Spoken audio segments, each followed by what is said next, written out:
સાધનો ખરીદી કૌભાંડ 3 અધિકારીઓ સસ્પેન્ડ. વડોદરા મહાનગરપાલિકા વીએમસી દ્વારા 3.17 કરોડ રૂપિયાની ફાયર બ્રિગેડ સાધનો ખરીદીમાં કૌભાંડ થયું હોવાનું સામે આવતા મોટા પાયે કાર્યવાહી કરવામાં આવી છે. તપાસમાં કૌભાંડના ઇશારા મળતા chief fire officer Manoj Patil, deputy chief નૈતિક ભટ્ટ અને તત્કાલીન એચઓડી ડોક્ટર દેવેશ પટેલને સસ્પેન્ડ કરવામાં આવ્યા છે.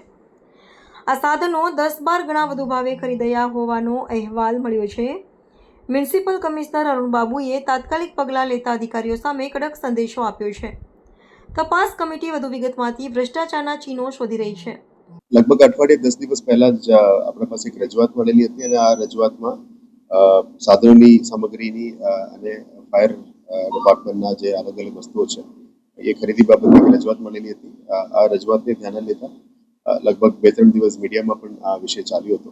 લગભગ અઠવાડિયાનું ચાલતું હતું. એટલે પછી આના પછી તપાસ કમિટી નીમવા માટે મેં નિર્ણય લીધી હતી. એમાં ડેપ્યુટી કમિશનર ગંગાસેન અને અકાઉન્ટ્સ ઓડિટર અને બીજા વહીવટી અધિકારીને તરફથી પણ આ તપાસ કરવામાં આવી હતી.